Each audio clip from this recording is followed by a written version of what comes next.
오늘 본문을 이해하기 위해서 지난주 금요일부터 어제까지의 그 본문 내용을 잠깐 훑어보겠습니다. 예레미야는 유다의 남은 자들에게 애굽에 돌아가서 살게 되면 죽게 될 것이라고 경고하였지만 그들은 듣지를 않습니다. 결국 그들은 애굽으로 도피하고 예레미야를 애굽으로 끌고 갑니다. 그러자 하나님은 바벨론 왕 느부갓네살을 통해서 애굽을 심판하실 것이라고 말씀하십니다.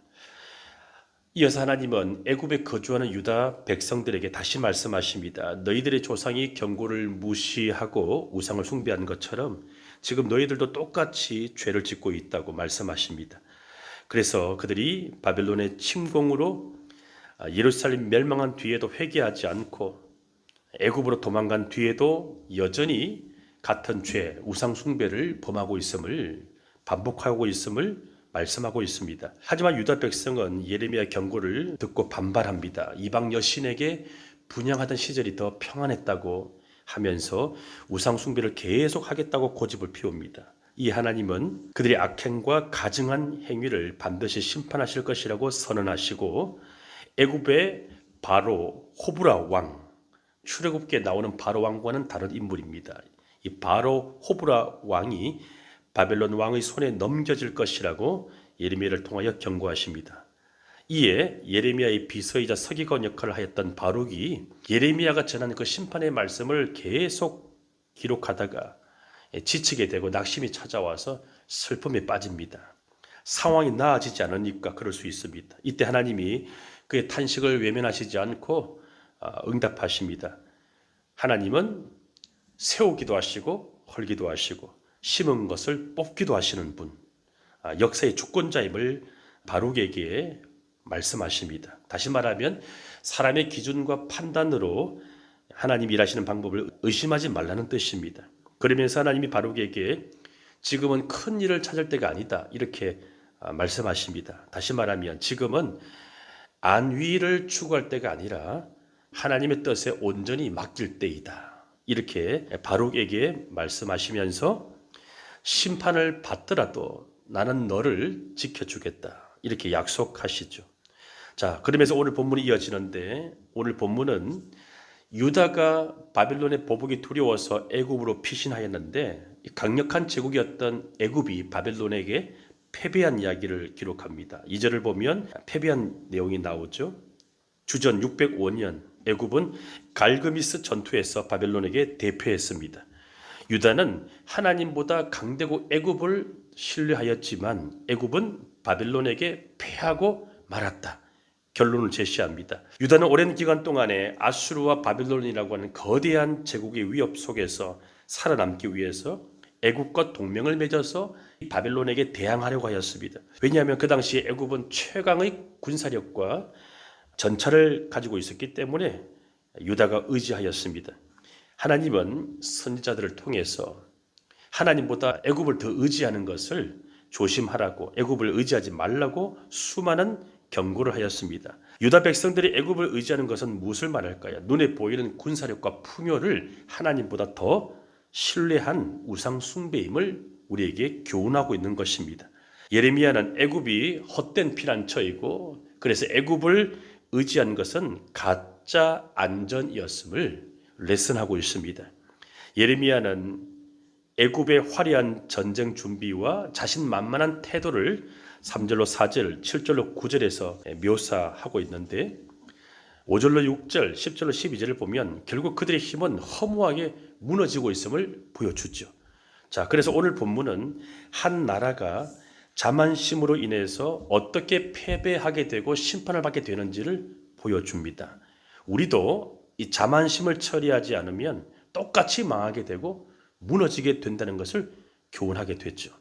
하나님 없이도 괜찮을 것이라고 하는 착각이 얼마나 큰 결과를 가져오는지를 생각하게 만듭니다. 본문을 한번 살펴볼까요?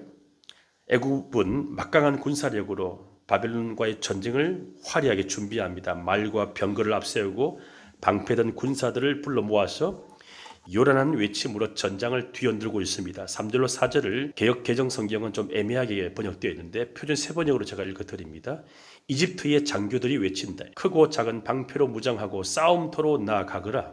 말에 안장을 얹고 올라타거라. 투구를 쓰고 대열을 정돈하여라. 창을 날카롭게 갈고 갑옷을 입어라. 애굽은 바벨론의 침공을 지금 준비하고 있는데 자신만만한 모습을 보여주죠.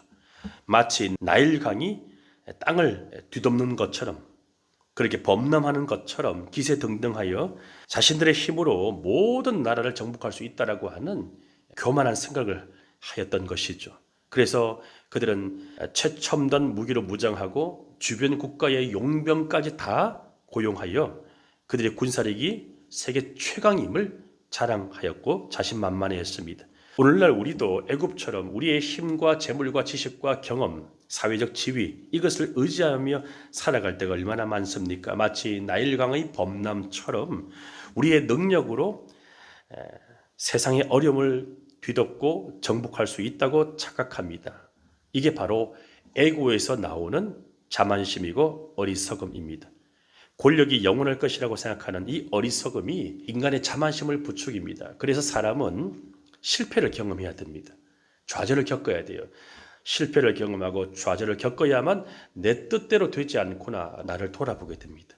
그렇지 않고 승승장구하고 계속해서 잘 되기만 하면 사람은 근본적으로 죄인들이기 때문에 자만심을 뿌리칠 수가 없는 것입니다. 인간이 아무리 강할지라도 하나님의 뜻을 거스르면 한순간에 무너짐을 오늘 성경은 우리에게 보여주고 있습니다. 하나님의 뜻과 상관없이 세워진 인간의 계획은 아무리 화려하게 준비하여도 결국 헛된 수고로 끝나게 됨을 우리에게 말씀하고 있는 것입니다. 저와 여러분은 오늘 하루를 살아가시는데 무엇으로 인생을 준비하십니까?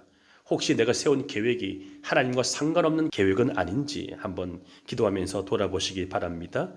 하나님은 자만심으로 가득한 애굽의 군대가 무너질 것을 선언하시죠. 5절로 6절을 현대인의 성경으로 읽어드리겠습니다. 여호와께서 말씀하신다. 보라, 그들이 놀라서 도망하고 있다. 그들의 용사들이 대피하여 뒤도 돌아보지 않고 급히 도망하니 두려움이 사방에 도사리고 있구나. 발이 빠른 자도 도망하지 못하며 용감한 자도 피하지 못하고 유프라테스 강변 북쪽에서 다 쓰러지는구나. 하나님은 애굽 군대가 결국 도망치고 흩어질 것이라고 선언하십니다.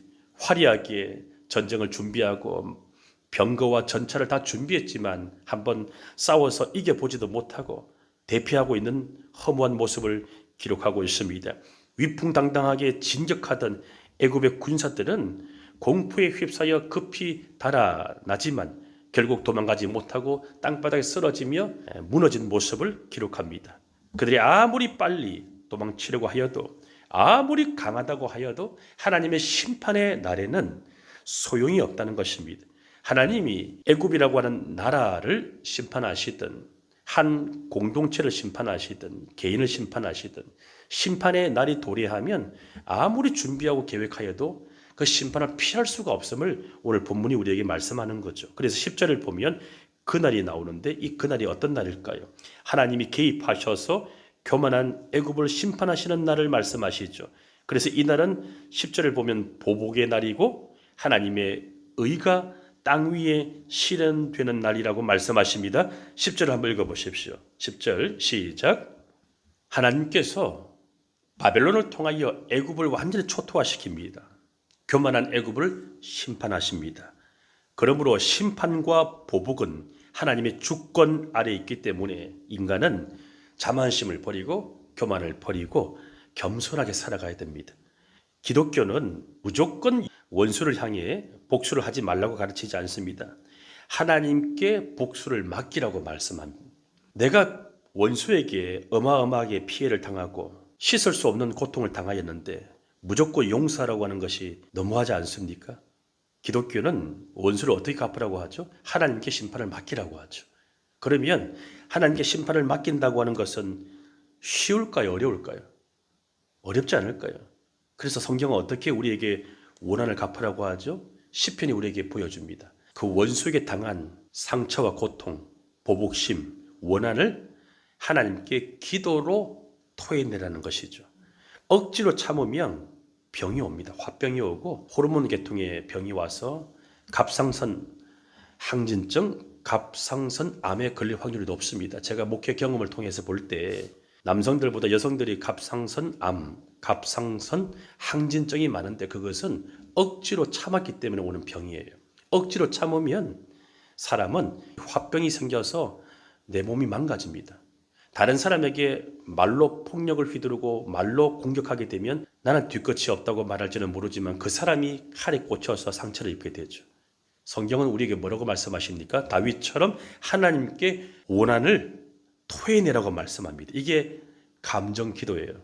자, 내가 외향적인 성격은 소리를 내어서 이게 구송기도라고 하죠. 통성기도이든 방언기도든 소리를 내어서 내 감정을 하나님께 토해내셔야 되고, 내성적인 사람은 일기를 쓰든지 감정 일기를 쓰든지 이렇게 해서 감정 기도를 해야만 화병에 걸리지 않고 내가 견딜 수가 있는 거예요. 그래서 하나님은 무조건 원수를 품고 용납하고 복수하지 말라고 가르치지 않고 하나님께 원수를 갚아달라고 기도하라고 말씀하고 있습니다. 요즘은 넷플릭스가 등장해서 참 좋습니다. 집에서 여러분 한 번씩 넷플릭스 드라마를 보십니까? 최근에 복수를 다룬 드라마가 있죠. 그거 보면 대리만족을 얻어요. 여러분 넷플릭스에서 나오는 모범 택시를 보셨습니까? 그 모범 택시를 보면 정의가 무엇인지를 알게 되고 얼마나 속 시원하게 복수를 해주는지 아주 카타르시스를 느낍니다. 현실에서는 복수를 하게 되면 이게 악순환이 벌어지게 돼요. 전쟁이 끝나지 않습니다. 현실에서는 우리가 말씀대로 살아가기 위해 몸부림을 쳐야 되지만 우리의 마음에는 복수심이 있잖아요. 그러면 하나님이 원수를 갚아달라고 기도하는데 그래도 답답하면 모범 택시를 보시면 대리만족을 얻게 됩니다. 2025년 마지막 한 달을 보내고 있습니다. 올 한 해 살아오시면서 1월부터 11월까지 한번 돌아보십시오. 나에게 피해를 주고 상처를 준 사람, 내 감정의 에너지를 소비한 사람 누구인지를 한번 떠올려 보시고, 내가 보복하려고 하지 말고, 내가 심판하려고 하지 말고, 내가 판단하려고 하는 것을 멈추고 하나님이 그 사람을 다스려 달라고 기도하시면서 내 안에 보복심과 증오심의 어둠이 거두어지는, 그래서 빛 대신 예수 그리스도를 인격적으로 만나는 복된 성탄절이 되기를 축복합니다. 자, 하나님은 예레미야를 통하여 이 바벨론에게 패배한 애굽에게 11절을 통하여 조롱하듯이 말씀하십니다. 11절 한번 읽어보십시오. 시작. 처녀딸 애굽이여 길앗으로 올라가서 유향을 취하라. 내가 치료를 많이 받아도 효력이 없어서 낫지 못하리라. 여기서 말하고 있는 이 길르앗의 유향은 고대 사회에서 유명한 치료제입니다. 그런데 하나님께서 내리시는 상처는 인간의 어떤 약으로도 고칠 수 없다는 것입니다. 애굽의 상처는, 애굽이 전쟁으로 인한 상처는 하나님께서 내리시는 상처, 하나님이 허락한 상처이기 때문에 그들이 갖고 있는 교만의 죄를 근본적으로 해결하지 않으면 어떤 약으로도 치료가 되지 않는다, 이것을 말씀하십니다. 그들이 치료를 받아도 효력이 없고 낫지 않는다는 것은 그들이 가지고 있는 자만심과 교만을 회개하지 않는 이상 하나님께서 치료를 허락할 수가 없다는 말씀이죠. 다시 말하면 인간은 스스로의 노력이나 세상적인 방법으로는 결코 치료받을 수가 없는 영적인 존재라는 것입니다. 오직 하나님께로 나와서 하나님의 은혜를 구할 때, 인간의 죄를 회개하고 교만을 다스릴 때 참된 치유와 회복이 가능함을 보여줍니다. 하나님은 왜 애굽이 어떤 약을 써도 전쟁의 상처를 치유할 수 없다고 기록하게 하셨을까요? 애굽은 나일강의 범람처럼 자신들의 힘으로 모든 나라를 다 정복할 수 있다고 자만했기 때문에 그렇습니다. 그들은 최첨단 무기로 무장하였지만, 여러 나라들을 통하여 용병을 고용하였지만 결국 바벨론에게 무참히 짓밟히고 있는 패배한 모습을 보여주지 않습니까? 하나님은 이러한 애굽의 교만을 다스리고 싶었고 이것을 기록해 놓으신 것입니다. 결국 하나님은 바벨론의 느부갓네살을 통하여 도구로 사용하여서 교만한 애굽을 심판하셨고, 이러한 심판의 모습을 본 유다의 이주민들은 무엇을 느꼈을까요? 유다의 이주민들도 지독하게 교만하였거든요. 예레미야를 통하여 수없이 경고를 들었지만 고집을 피우고 끝까지 애굽으로 이주하였고, 애굽으로 이주하였는데 자기들을 지켜줄 줄 알았던 강력한 애굽이 바벨론에게 패배한 모습을 보면서 유다의 백성들도 자기들 안에 있는 교만과 자만심과 고집 피웠음을 깨닫지 않았을까요? 이러한 것을 하나님이 레슨하게 하신 것입니다. 애굽도 교만하였지만 애굽으로 도피한 유다의 백성들도 교만하였습니다. 교만한 사람들끼리 서로 뭉치는 거예요. 서로 만나게 되는 것입니다.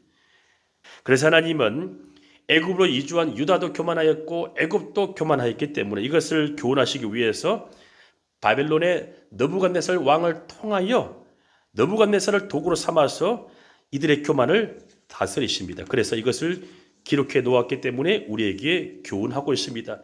자, 우리에게 어떻게 교훈하십니까? 12절을 보면 이렇게 우리에게 교훈하십니다.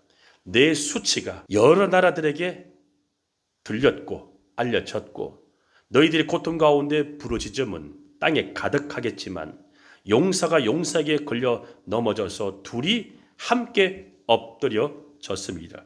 여기서 말한 둘이 함께 엎드려졌다. 이 표현을 정확하게 어떻게 주석하는지 잘 모르지만 제가 볼 때는 교만에 함몰되어 있는 애굽과 유다 그 둘을 설명하는 것이 아닌가 저는 그렇게 해석합니다.